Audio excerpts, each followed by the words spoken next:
to the DNVR Avalanche podcast, brought to you by DraftKings Sportsbook. I don't know if I'm your host for the day. I'm your host for right now, at least. Jesse Montano, joined by our good friend making the Canadian voyage still, AJ Hafley up there in Winnipeg, and Blais Hunter making the appearance on a weekday pod. Always good to see the two of you. We're missing Rudo right now, but we'll track him down eventually. How are you guys doing? Wonderful. It's the start of the week. It's Monday, so everything's great. But, I mean, good news, right? Like, coming out of today, You're hearing that Bowen Byram's back with the team. Got to be excited about that. Great news. Was a good way to start the week. Traveling with the team, that's good. I'm spending most of my day being nervous about the national championship game tonight. As I am the torchbearer of DNVR. That's so right. the one sitting around being nervous that I am going to do something to jinx the Jayhawks. I was going to say, I always forget that you're a Kansas fan. So, yeah. Yeah. Well, hey, good luck. Congrats on making it this far. It's been a lot of fun. I have enjoyed it greatly. So good. As Blais said there, we are going to get to the Bowen Byram news. Let's touch on it a little bit. Then I do want to circle back to it and get into a little bit more in-depth conversation in terms of where he fits, how we kind of see this going. But yes, Bowen Byram was recalled from his conditioning stint with the Colorado Eagles in time to make the trip to Pittsburgh with the team today. The team will then they'll go from Pittsburgh to Winnipeg, then to Edmonton before returning back home with some days off in between. Like I said, we're going to circle back to this. So without getting too far, just kind of your guys' initial thoughts, AJ, when you saw the news break this morning. I mean, I thought it was funny that Bednar was like, oh, he'll go back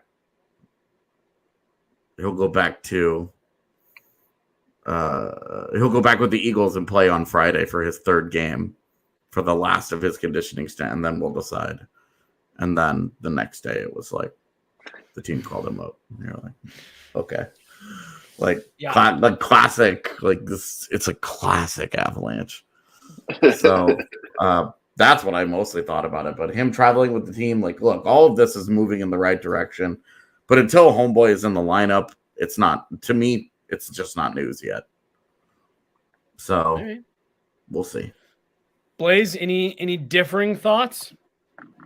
No, I mean, it's just good to see him back with the team. Like, if he's traveling with the team, you feel like he's going to play during this road trip. Why would you bring him back just to fly around and just to see if he can handle the trip?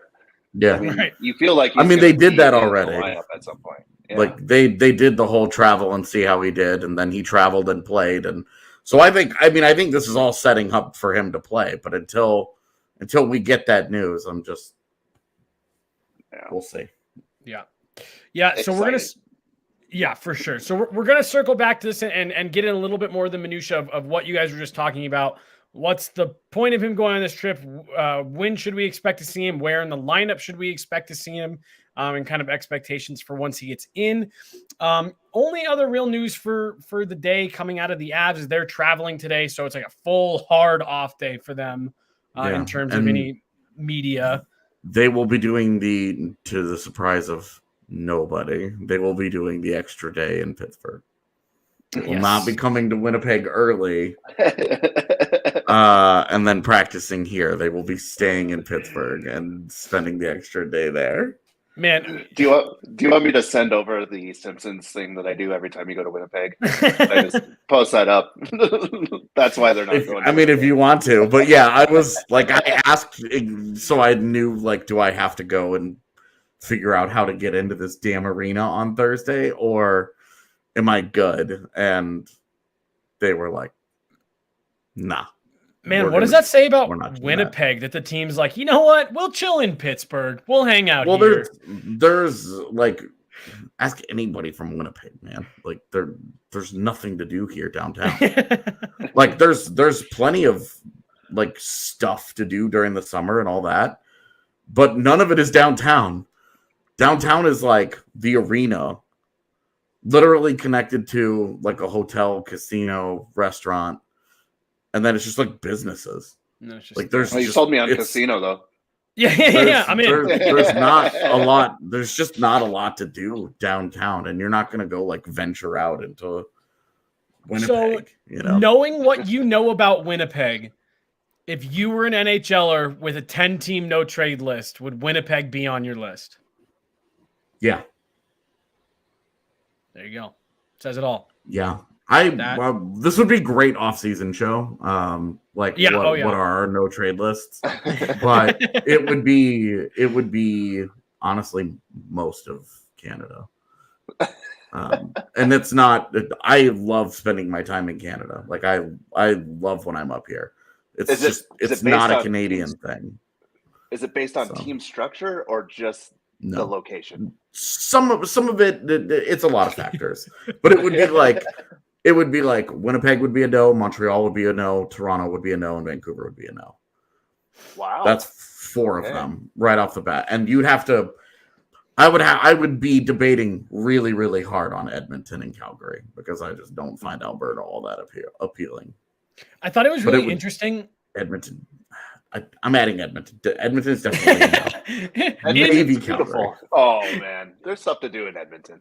In real time, we just saw him flip on Edmonton. I thought it was interesting, and like I felt silly for having never thought about it with Dadonov and his no trade. He had all 3 California teams on his no trade. Yep, mine would also be too high. I never considered that. The California would be 3 of them, so I'm at 8 of 10 already. And then it's probably it would probably be the 2 Florida teams beyond that. Really? Yeah. Wow. Yeah. Wow, no state tax. So I mean, I don't make enough money for that to matter to me. Well, I know, but if in this situation where you have a no move clause, so you have 1 because there's too much tax in California, and then another state where there's no state tax. Undercook, overcook, right to jail. Crazy. Yeah, see, I want to live somewhere like in the middle. I don't want, because I don't like Florida's climate. I also am not fond of Florida as a place. I don't have many positive experiences with it, so that's a big reason why Florida's there. And then AJ is not a Florida man. Yeah, California. There's a lot of reasons all the California teams are on there.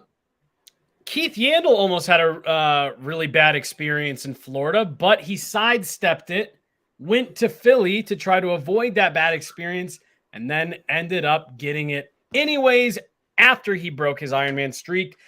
Keith Yandle was officially scratched, I believe it was now 2 nights ago, for the Philadelphia Flyers, Toronto Maple Leafs, ending his Ironman streak at 989 consecutive games, coming up just 11 shy of 1,000 in a row. Sparked a bit of controversy.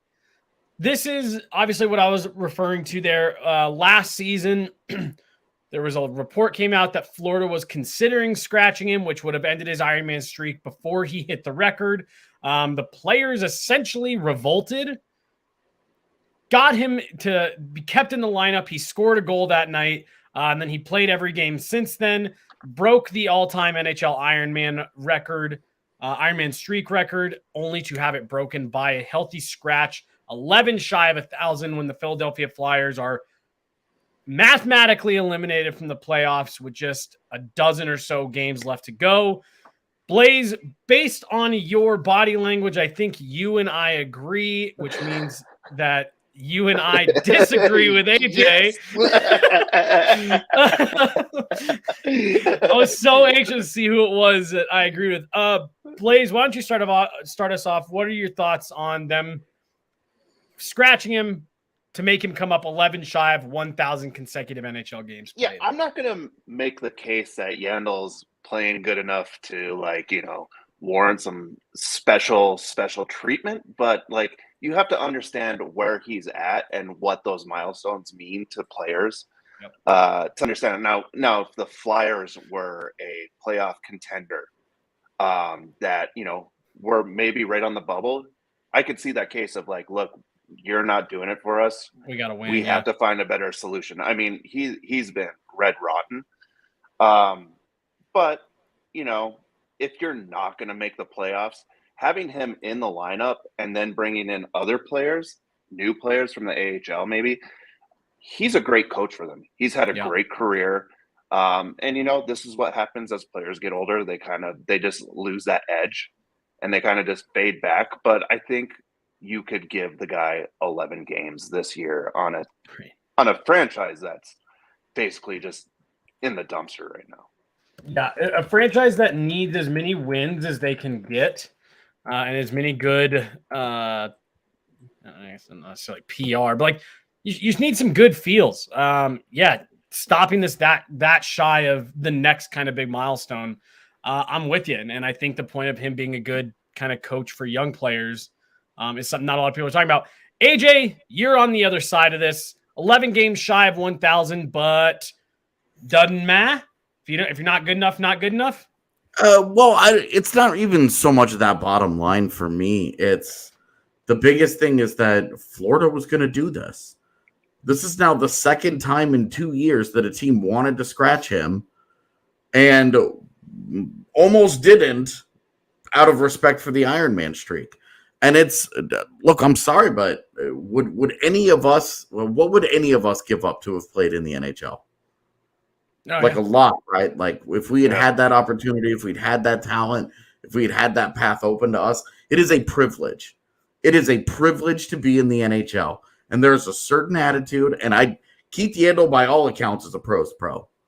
You know, he is a guy that approaches the coming to the rink and having a good attitude and going about his business and all that, right? So I don't want to say that he's taking it for granted, but it is a privilege to be in the NHL, and you have to fight and earn every spot of that. And the fact that suddenly we're changing that mentality because a guy just hasn't gotten hurt for a long time. Well, you know, if you've watched any number of Flyers games this year, and unfortunately I've subjected myself to a few of them, I can tell you that during a game, the guy has treated it like drop-in. And I don't think it's just a case, I don't think it's a case of he just doesn't have it anymore, he's washed, he's hit the wall, all that. He doesn't look interested in this at all. He looks like he is cashing a $700,000 check or whatever he's making this year and getting out of there. And the only reason that this didn't happen earlier is because Florida also did not choose to scratch him when it wanted to.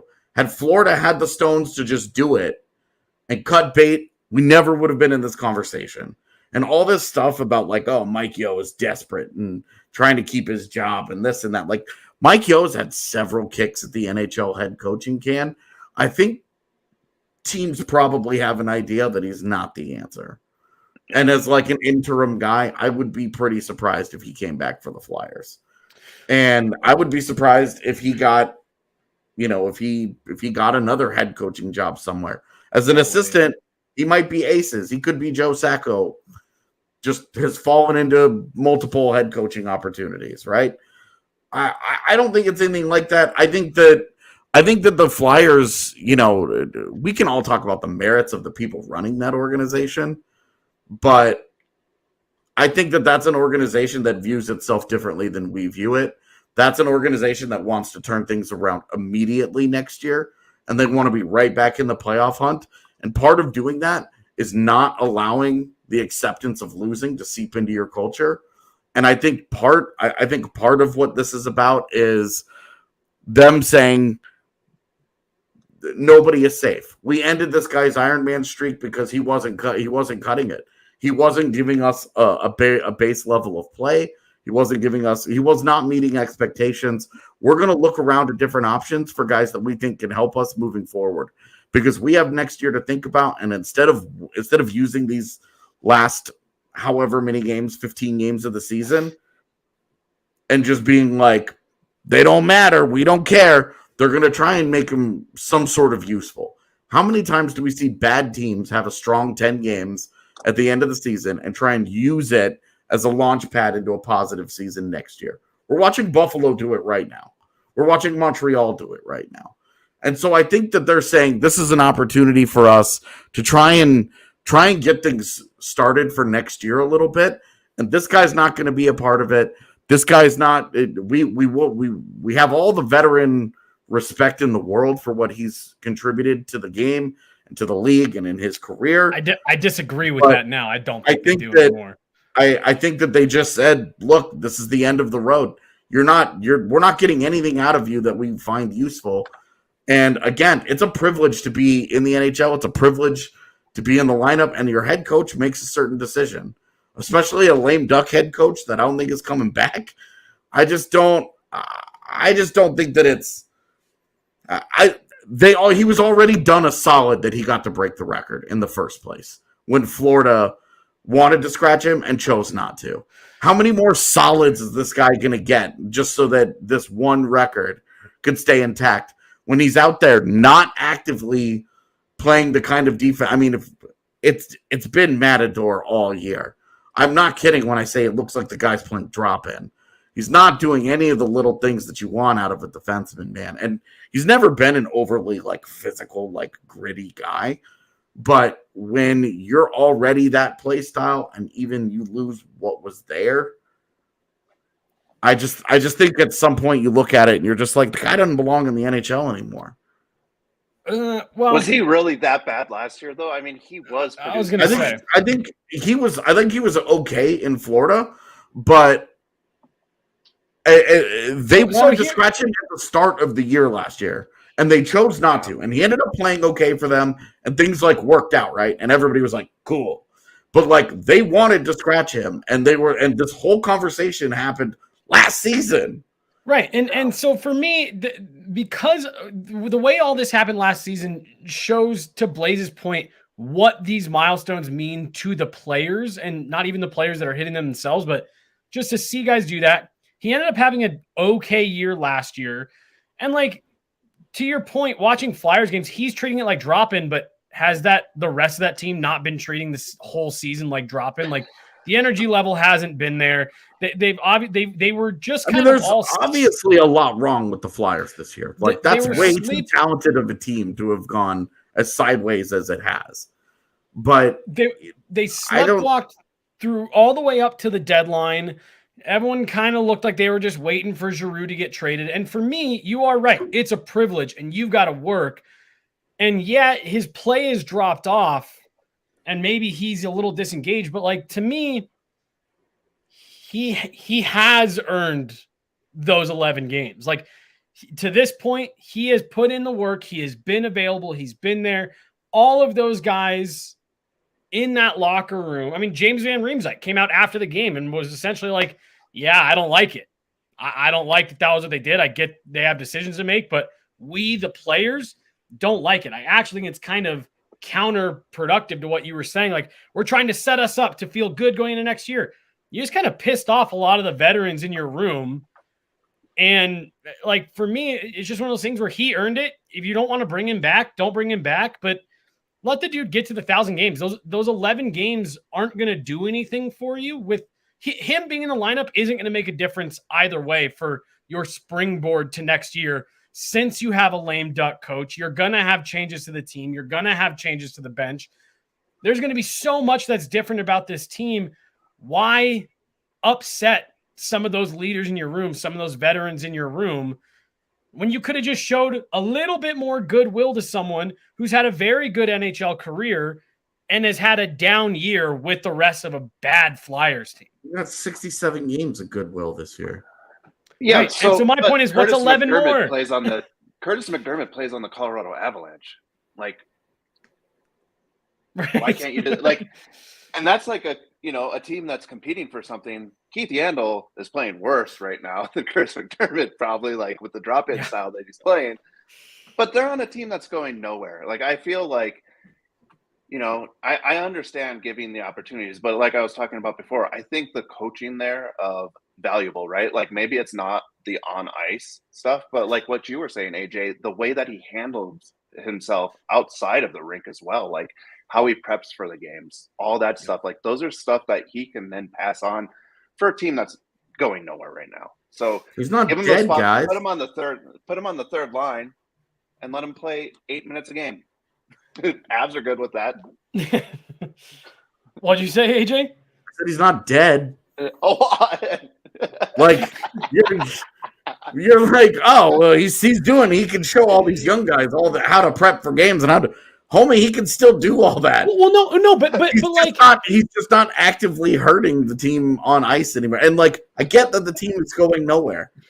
Like, I get it, but if we were in the same situation in Colorado, think back to the 48-point season, and you had a young guy that you wanted to see, somebody that had been playing well with the Eagles, and you're like, hey, let's get that guy up here, or let's let Keith Yandle keep playing games because he hasn't missed one since like 2009. Like, I'm sorry, but for me, I'd be like, I don't care about the rest of this season. I'm using this to try and find anybody that may be helpful next season and okay. So let me ask you this. We talked leading up to the deadline that one of the reasons why we thought the Flyers would be more interested in what the Avs had to offer than really anyone else, because they're high-end defensive prospects, right? And that was what Philly needed. Yeah. Justin Barron would have been great for them. Oh, it would have been perfect, yeah. Who is it that the Flyers have to get a look at for these last dozen or so games? I mean, that's their call. Like, I don't know. I don't. So I guess the dude that took his place is not somebody I'd ever heard of, and I was like, I have no idea. And you're pretty tuned into prospects and teams' pipelines and sure. And there are a lot of people like that guy could be Devon Taves in 3 years because nobody had ever heard of Devon Taves once upon a time. You know, the Islanders. Sure, the Islanders iced a guy. A third Hutton exists. Did you guys know that there was a Grant Hutton? I did not. And the Islanders iced that guy the other day, and I was like, "What the shit?" And like, maybe that guy ends up like, you don't know. Like, what if Ryan Graves never gets the opportunity in Colorado because Ryan Graves didn't get 11 games worth of opportunity and turn into a first pairing defenseman for a year. Like, I think you're overselling the significance of these last few games here a bit, and that's kind of the point. Is the games were already so whatever that. Why not just let him get? If he wasn't as close to 1,000 games as he was, I wouldn't have a problem with it. It's got to come to an end at some point. The thing is, though, I don't think any of this matters. Though he already is the NHL record holder. 1,000 numbers is just a random number. Like, it's a good even number. No, that you can be like, it's 1,000 games. It's a milestone. That's a huge milestone. Break it anyway. Well, no, but the point is, like, 1,000 games, like you can't shrug off 1,000 games. Like, I just did. I know, and you can't do it. Like, you can't do it. Like, that's a huge deal to hit over the course of a career, let alone consecutively. Like, I mean, that's like saying, oh wow, we just did our biggest month ever in terms of podcast downloads. It doesn't care, it's just a number. Doesn't matter, just a number. No, that's real. That's gonna break it again next month. But you don't know that. You've got to Yandle's done. You've got to be continually hitting new milestones. Milestones matter. One. He has the milestone. He is the NHL record holder. Well, let's AJ. First, do you think that this is a noteworthy accomplishment, being a healthy guy? Like, do you think that should be something that they track? I've always liked the Ironman streak. I've always thought it was cool. I'm mad that Sam Girard had his ruined by COVID, and then he got legitimately hurt, so now it's okay. But like I get it. Like, I'm not. It's not lost on me how many. Like, we celebrated Claude Giroux playing 1,000 games. Remember, not that long ago. Imagine had he played in every single game up to that point. I understand the significance here. I get it. I have respect for the award. But I don't have respect for letting guys in the lineup.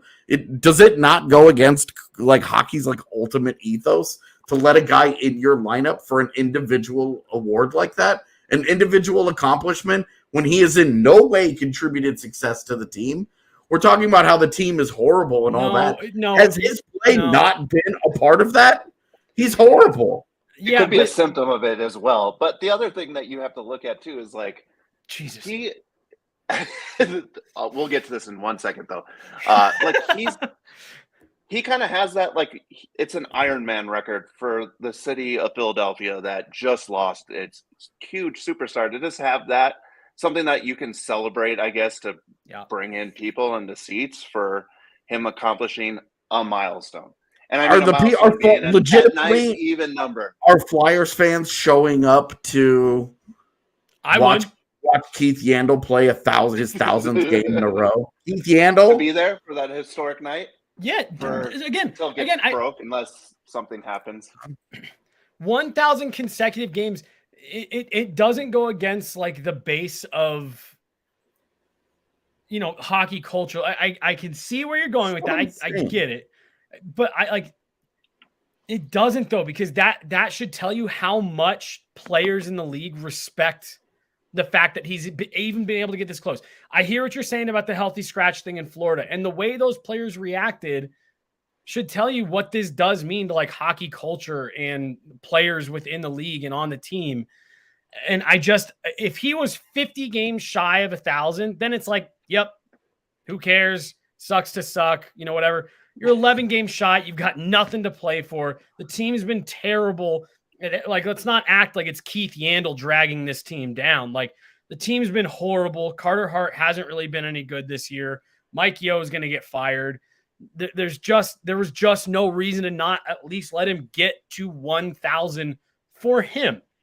For him, it's something that he's worked hard for his whole career. He's 11 games shy. I just thought the timing of it was the part that sucked. It's not like they're going to do anything with these last 15 games. Well, the other part too is like, what does this look like for the Flyers as well? Like, as you're starting to rebuild your team, you've got this young team. You're going to have veterans come in.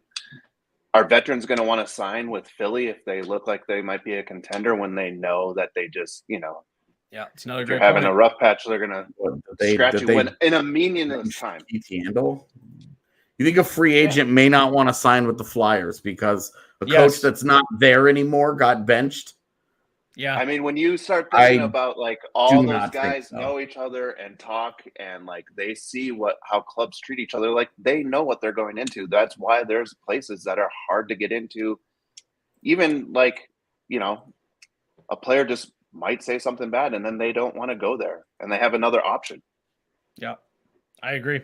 I think that does, in the same way that I think Vegas has talked, players out of that being like a real big destination for them with the way that they've handled player relations over the last couple of years. And that's why guys keep re-signing with them. Well, I mean, we'll see now after this season with the way that stuff is gone, but I mean, who's re-signed with them long-term since the Fleury stuff and now the Dodonov stuff? Like, it's just, I mean, didn't both Zach Whitecloud and Braden McNabb sign like 4-year deals? Yeah, those are the big names you're chasing. Yeah. But the point is just like that player relations stuff, like it means something. How you treat your players, stuff like this, I think it means more than you're giving it credit for. This is the new age of NHL players as well. Like, it's not the old school, like, hard-nosed hockey that everyone talks about. Like, there's feelings being discussed about how people are being treated and stuff like this. It's changing. The player demographics changing. So I don't know. To be determined, I guess. Keep going. Go ahead. No, go ahead. I mean, like, it's to be determined, like, what effect this has, if any, because, like, again, nothing's going to happen now. Like, it sucks. So I guess we'll see if, people say, I don't want to go there, but we'll always speculate because no one's going to come out and be like, well, it's because the way that they treated Keith Yandle. No one's ever going to say that. Which would be crazy. Players may not want to go there. They may want to go there. You should go to Lightshade Dispensary. They are now offering Wana Optimal's fast-acting edibles. If you need to catch up on some shut-eye after the big game, no matter when you take them, this well-rounded recipe will leave you feeling rested and refreshed in the morning. Over-the-counter pharmaceuticals knock you out with powerful drugs that leave you in a fog. WANA Optimal's Fast Asleep Gummies offer a holistic, plant-based solution that tackles the root cause of sleeplessness like stress and pain, rather than simply inducing drowsiness. Fast-acting sleep aid will have your eyelids feeling heavy in just 5 to 15 minutes. The carefully calibrated formula contains 10 milligrams of CBD with just a hint of THC, plus the sleep hormone melatonin, which I am all about. You can find WANA at Lightshade, which is Colorado's premier dispensary, with 10 and actually now 11 convenient Denver Metro and Aurora locations, offering something for everyone from the casual consumer to the connoisseur. Lightshade has a premium selection of cannabis concentrates, top shelf flower, edibles, accessories, and plenty more. Podcast listeners, that's you guys, can get 25% off non-sale items with code DNVR. Shop online at lightshade.com for pickup or visit a Lightshade location near you. You can just go in and let them know, hey, I'm a DNVR podcast listener. Let them know that promo code DNVR, and they can apply it for you guys right there at the register. You don't have to do it online and insert the promo code, anything like that. Head on down to a Lightshade. Let them know I'm a DNVR podcast listener. Use that promo code DNVR to get 25% off all non-sale items down at Lightshade, including those WANA Optimals Fast Asleep Gummies. We're also brought to you guys by DraftKings. College basketball fans, join in the action on the court during the biggest tournament of the year. Turn your team's victory into your own big win. New customers can bet just $5 on any team to win and get $200 in free bets if they do. It is that simple. If they win, you win. You can also bet on college hoops with same game parlays. Combine multiple bets from the same game for a bigger payout. The more legs you add, you got it, more money you win. DraftKings is safe, secure, and reliable. Best of all, you can deposit and withdraw your cash whenever you want. Download the DraftKings Sportsbook app now. Use promo code DNVR. Bet $5 on any college hoops team to win and get $200 in free bets if they do. If they win, you win with promo code DNVR this week at DraftKings Sports. Yeah, go pick between AJ's Jayhawks and, oh man, who are they even playing? North Carolina. North Carolina, that's right. I've totally spaced. Download the DraftKings Sportsbook app now. Use promo code DNVR. Bet $5 on any college hoops team to win. Get $200 in free bets if they do. If they win, you win. Must be 21 or older. Colorado only. New customers only. Minimum $5 deposit. Restrictions apply. See DraftKings.com/sportsbook for details. And of course, if you have a gambling problem, call 1-800-522-4700. Yeah, that UNC Duke game, that was a great game. I can't believe I spaced that out. Hey, thank God I can. Oh, it's Phil Kessel. I just want to say, I mean, all the stuff we're talking about right now means nothing because this, ladies and gentlemen, will be the Ironman holder in just a short time. And I hope they use this image when they refer to it, 20 years from now when somebody is trying to break it. So. Ladies, you don't have to like it, but this is peak male performance right here. All right? Yeah. This is what an Iron Man really looks like. Yep.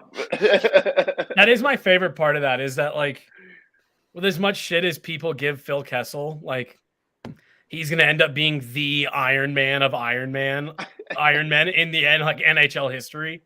The toughest, tough guy sport in the mainstream, and you have that dude as the guy that doesn't miss a game.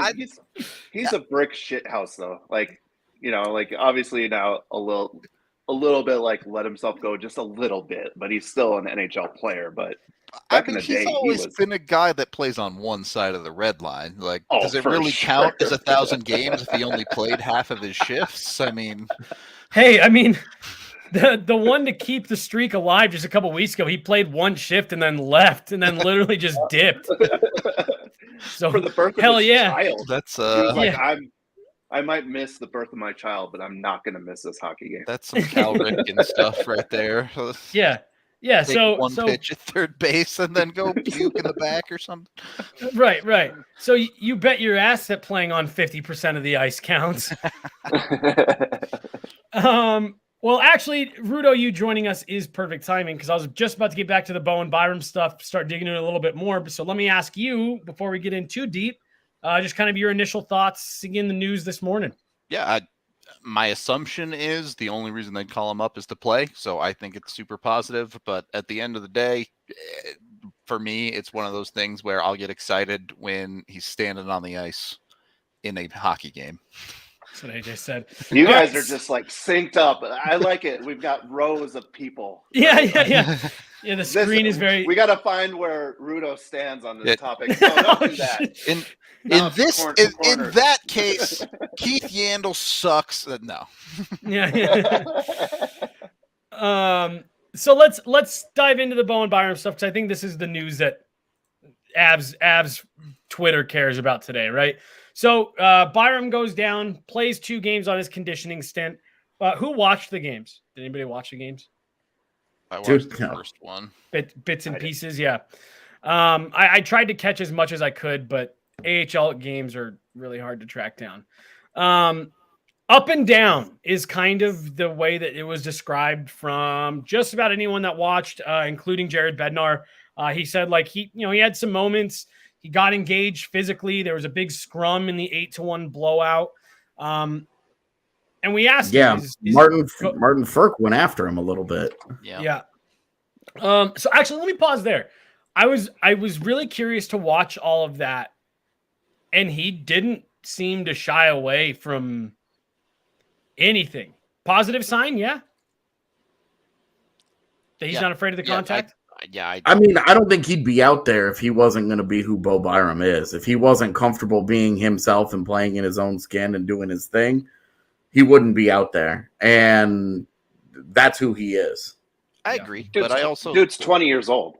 There's there's a level of mentality that I think is a little bit out of people's control when you take that first hit, when the first face wash you get. I think there's a little bit of apprehension there, and he survived all of that and played the next night. So I think that's definitely, it's another checkbox, right? There's another thing you're no longer worried about. Yeah, no, that's a good point. Blais, you coach kids that play at a pretty high level. How often do you see that where a kid takes a big hit and it takes them a little bit to want to go back into the corner? Oh, I mean, it depends on the kid, right? But you can tell when a kid's shaken up and, maybe not so wants to go into the corner first to recruit the puck. So you just try to work them back into easy situations. And that's basically what it is for Bo Byram to go play in the AHL is hey, go play against some flunkies that you can take advantage of when you're feeling 100%. I'm using the word flunkies very lightly. Oh, shit. I love that. Flunkies that would destroy 99.9% of the population. Yeah, of hockey players, yeah. But so yeah, he does all that. He survives. He gets through the 2 games. We asked Jared Bednar yesterday at a very optional practice. Is there a status update on Bo? What's kind of the thought process? One, we were trying to figure out, was he even eligible to stay down to play with the Eagles on Friday? And he said that, yes, he was. That would have been his 3rd game with the Eagles, which is technically the limit. But AJ, I think you were telling me earlier this year, it's pretty damn easy for teams to manipulate the conditioning stint. You don't even have to manipulate it. You can just ask for an extension and say, hey, can I get 3 extra days? And they'll just give you, most of the time, they'll just be like, yeah. Because that, in the AHL especially, the way that games are clumped up like that, if you just ask for a couple of extra, that extension, it's like, hey, we just needed those extra couple of games to make him comfortable. Pretty much let you get to 5 games no matter what. And yeah, they start checking anything of that. There's really not. Yeah, they don't there's paperwork involved, but it's almost all of it is just a formality. It is not a thing that you have to are they going to get that extension or not? It's not it's not a dramatic process. If they want it, the NHL, there's no reason not to. So he had the option to stay down for one more game, and Bednar at least one more game, and Jared Bednar said, "Look, as this whole process has been, we are leaving it up to Bo on what he feels comfortable with. Him and Joe Sakic will make that determination. Do I feel comfortable? Do I feel like I got enough out of these games that I can rejoin the team, or do I want to stay with the Eagles for one more game?" The way he kind of worded everything and implied it all, I really thought he was going to end up staying one more Eagles game, which would have been Friday. I need to go back and like rewatch the video, but I was pretty sure he was asked the question, "Is he going to stay?" And he was just like, "Yeah." I think regardless, yeah, he's clearly not. Right, I'll have to go back and listen to it because I don't remember if he said yes or if he said we'll decide later or whatever, but. Either way, I just looking at the schedule, I was like, I just don't know why would he want to come back up if he can stay and whatever. So to me, the fact that Bo chose to come back up and go on this road trip must mean he's feeling pretty good, right? I don't know why he would come up if he's not going to play. Yeah, there could be some reason I don't understand there, of course, but it doesn't make a ton of sense for him not to play if he's coming on the trip. I mean, is this also just not like a testament to just who he is? Yeah, that he's like they've left it to him, and he's like antsy, and he's like, I want to get in there, I want to play, like, but he's being responsible about it and going through the process properly. Whereas sometimes you get guys who have high profile injuries that get nervous about coming back and getting re-injured, and so they kind of milk the recovery. Mm-hmm. And Byram was like, I gotta go. We gotta postseason's come up. I got a name to get. I got cup to get my name put on. We got business to take care of. I gotta be ready. So that's something I want to pause on real fast because a lot of people have talked about, oh, we'll just shut him down for this year. Things are more important than hockey, and that's true. But does this, like, people can forget, like, hockey is Bo Byram's life. Yeah. That is his calling. That is what gets him up every day, is going to the rink, being around the team, and doing something he's dedicated his life to. So to your point, AJ, like, I do think that this also is a great reminder that, yeah, you have to think about life after your career, but these careers are a lot of these kids' life. Like, they spend their entire lives dedicating every waking moment to getting here because they want to. You don't get this far without wanting to. I grew up playing with a kid, maybe the most talented person that I've ever played with. He was all set he met his billet family. He was going to go play in the queue. And on the plane ride home, he looked at his dad and he said, I don't think I want to do this. I think I'm kind of burned out. He had a chance to go do it and he didn't want to. To get here, you have to want it. And I think that's something that we forget a lot, is that there's a reason these guys fight through all of this stuff. It's because it's their whole life. And look, at the end of the day, the way this has been handled, this is Bowen Byram's decision to come back. He's an adult. He can make his own decisions. Obviously, everyone wants what's best for his health. But we're never going to know the conversations that go on behind closed doors with Bowen Byram and his support, which he clearly has a lot of between his family and the Avalanche, giving him every avenue available to do what's best for him. And if his decision is he wants to come back, then he can come back. If he's ready, go for it. I think it's a win for everyone if that's what Bowen Byram has decided. Well, that's where the shut it down crowd always kind of lost me. Yeah, this is his call, right? Like, this is his thing. Like, they've left this in his power. He gets to make the decision here, and if he's the one saying, "Hey, I'm feeling good, I'm feeling healthy, I think I can come back and contribute," the Avs are. Why would they be like, "No, we'll see you next year"?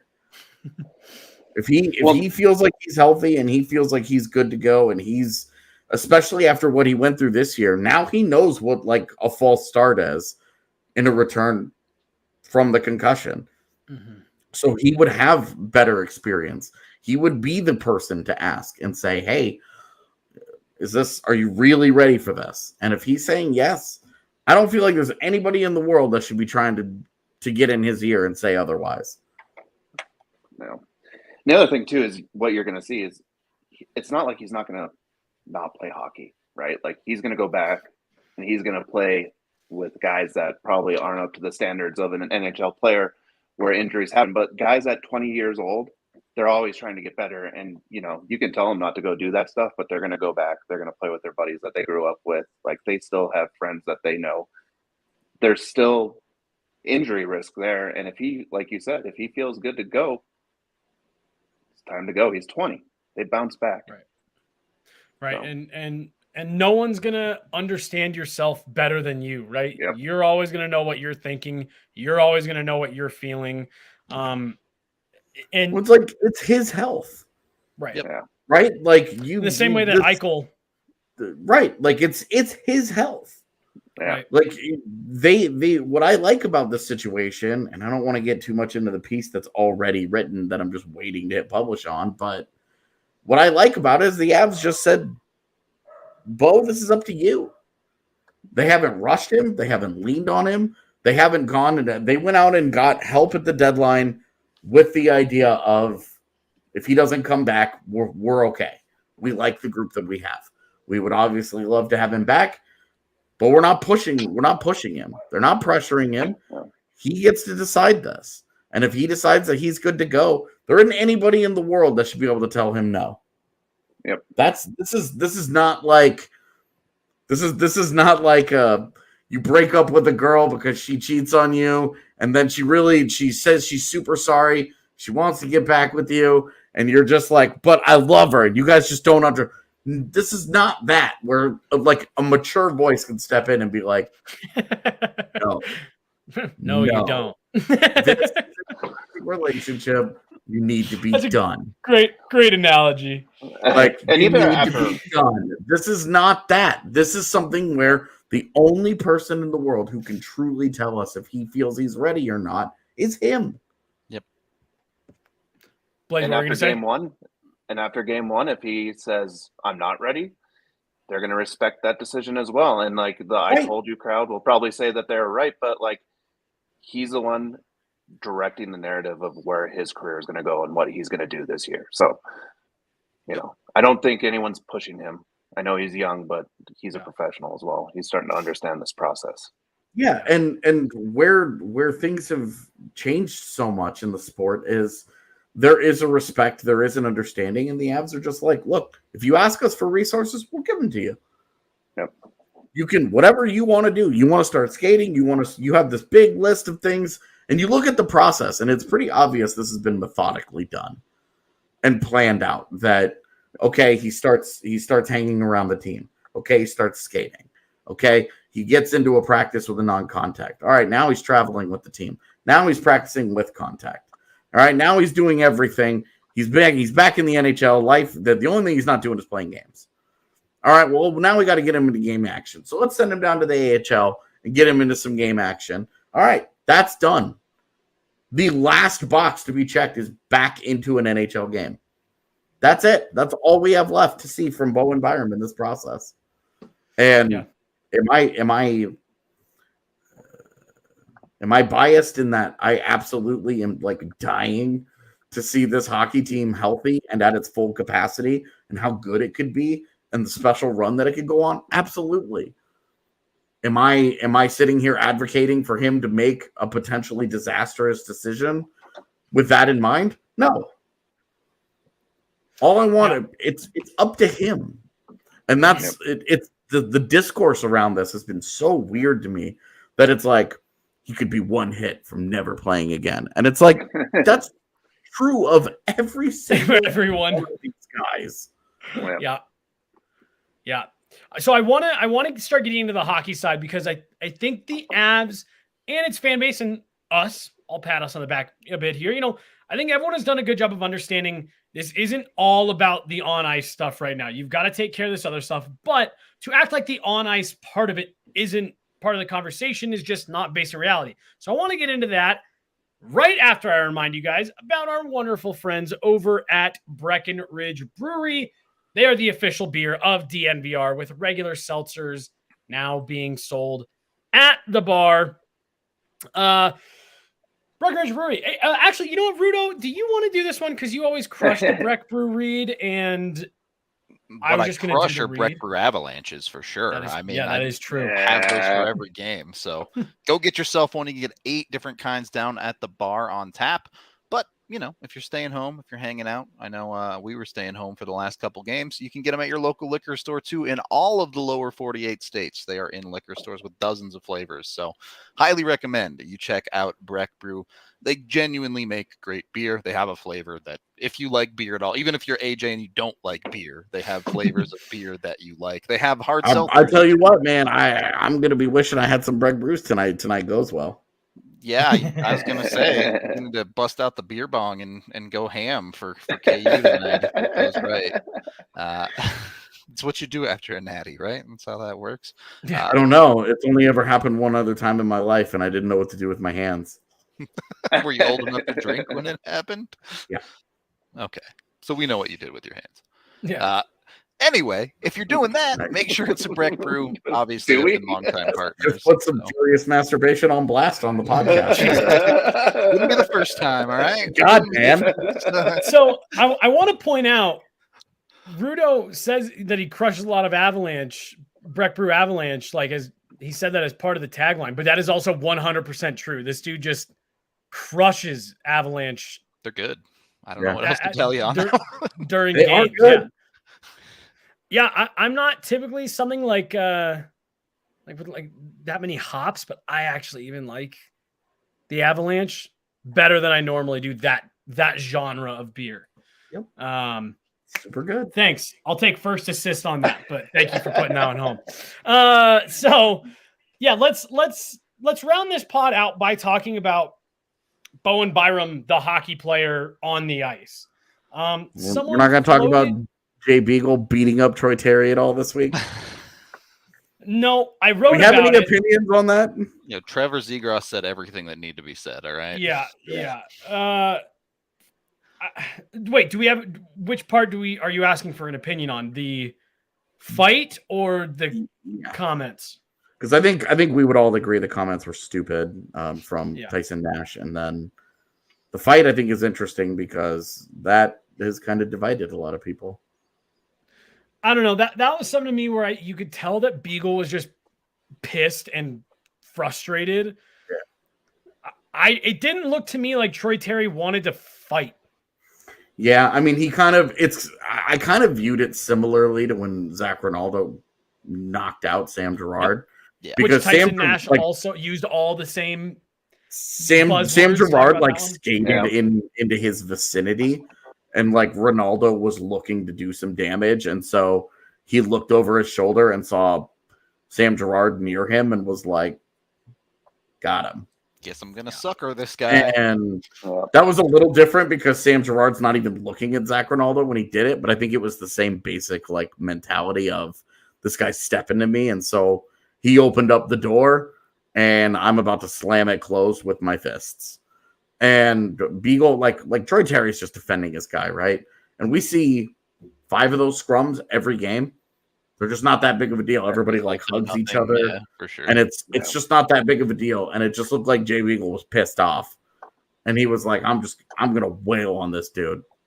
Yeah. And like, you just let it happen. How many like interesting fights have we seen broken up because the officials just didn't want to let it go? Yeah. Right. A certain Jerome McGinley fight coming to mind that never got to happen. Yeah. And like, you just live, you're like, okay, that sucks. And then everybody moves on. But this is the opposite, where you're just like, dude, are you going to do something about this? Right. Like, this dude is clearly not fighting him. Right. Yeah. I don't even know that his gloves came off. And I was good with Beagle being like, hey, let's fight. And then like Troy Terry was just like, I'm not interested. And I came over here. Anyway. Yeah. I came over here to like defend my guy and we pair off in scrums. Welcome to the NHL. And then that happened, and it was just like, what the fuck is this, dude? Well, and that was because Tyson Nash I had this exact thought. You mentioned the Girard thing. When that happened with Zach Rinaldo and Sam Girard, Tyson Nash used to say, hey, when you don't understand, when you're out there, it's fight or flight. You see someone coming at you, he's just defending himself. It's like, no, he sucker punched Sam Girard.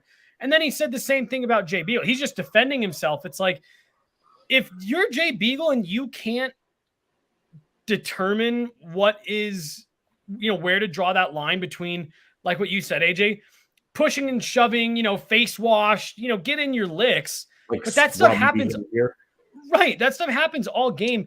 If you can't draw the line in your brain between that and just like savagely wailing on someone, well, then maybe I don't know, you should be reevaluated as an NHL. But there's a code though too. I mean, most of the time, like, you're talking about it before it actually starts, right? Like, not only you're talking about it, like, when a fight starts, you drop your gloves, you grab the guy, you wait until his gloves come off, and then you start fucking punching him in the face, right? Right. You don't just bam swing, like.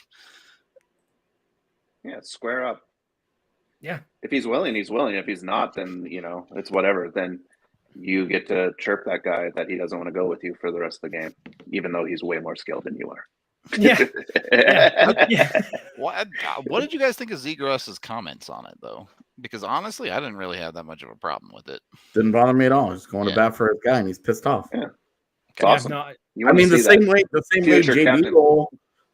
way Jay Beagle was watching his team get blown out and watches Trevor ZEGRAS poking at his goaltender in a 5-0 game with like 4 minutes to play in the third or whatever it was. Like, you can understand Jay Beagle's just going to defend his guy, and then it went way over the top. Way over the top. Well, and yeah, he got in his lick with the cross check. The pushing and shoving should have come after that, and that should have been the end. Yeah, over the top, I think, is a great way of kind of pushing that. So there we go. So there's our obligatory hockey podcast Troy Terry conversation, because that was a big deal. I did write about it in the weekly 5-on-5, which is now live. So make sure to go check that out, along with a bunch of other stuff that happened last week. But yes, let's get to Bowen Byram quickly. There was someone yesterday in the media room who threw out potentially not playing him right away. Yeah, I agree. Don't play him in Pittsburgh. Play him in Winnipeg. Really? Bro.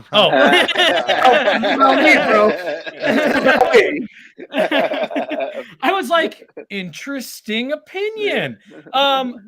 So non-selfishly, let's say you weren't going to be in Winnipeg. There's no reason not to play him tomorrow, correct? If he's with the team, play him. His call remains his call. Yep. Like, if he wants to play, there isn't any reason that the Avalanche would say no on their side. So that was going to be my next question. If Bowen Byram says, Coach, I'm good, I feel great, I want to be in, is there any reason? I think Curtis McDermott has played his best hockey of the season. Yeah, I mean, you really have to worry about the locker room dynamics, and if players are going to want to sign with Colorado in the summer, if they do that, if they do Curtis McDermott dirty like this. If Curtis McDermott was 11 games shy of 1,000 consecutive. I'm totally kidding. We're taking this podcast back to the beginning where we started and rehashing this argument. I'm just kidding, but like, I do that was really good, like. though.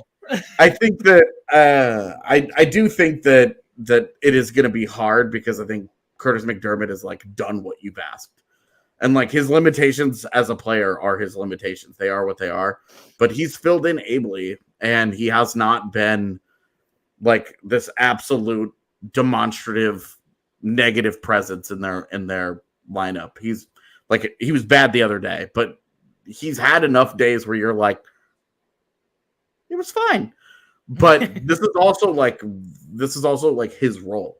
He's the guy that kind of like moves around in your lineup and slides in and slides out. And this is also where going and getting veterans like Cogliano and Helm is really valuable, and having guys like Jack Johnson on the back end is really valuable, because those are guys that, if they do get pulled out of the lineup in favor of Bowen Byram or a Sam Girard or whatever, in this case we're talking Byram, so if that happens, like, That's McDermott is the obvious guy to go. And I don't think that there's any kind of hard feeling there. I think he can help the team win. And now whatever you guys need from me from this role, I'll be ready if you guys call my number, but I got you here. Now go do the thing. Too deep at this point. Yeah. And I mean, that's something that McDermott probably understood. Yeah. And we talked about in the offseason, having a role player who understands being a role player is an actual valuable thing. A guy who understands he's a seventh defenseman, that he's going to come in and out of the lineup. McDermott's already played more than he probably expected to this year. Yeah. So I would, especially on defense. So I would say you're good. He's the guy. You drop Bowen Byram in there, and I would say take it easy the first game. But if he's out there absolutely killing it, you just feed him the minutes. As this whole process is gone, you give him whatever he feels comfortable with. If he gets halfway through the game and he's like, "Yeah, I can keep playing a regular shift," keep playing him a regular shift. If you get into the first, second intermission, he's like, I don't know, I'm feeling a little funky. My legs aren't quite there, whatever. Then you pull back. You just kind of keep operating the way you have all season, right? Yeah. Blais, Rudo, AJ, anything else to add on Bo, Keith Yandle, Troy Terry, any of the stuff that we've touched on today? I don't know exactly what you guys said about Yandle, but if you wanted to show the guy respect and had no interest continuing to play him, was there really no team that wouldn't take him for nothing? Had that thought too. I had that thought too. Like Arizona, you didn't want? You didn't want him for nothing? I would have rather finished my year in Arizona than Philadelphia. That's for sure. Play some golf. Yeah. him and Phil, he could be just hammering pucks at Phil to try to tweak something just enough for practice. Nancy Kerrigan him. Yeah.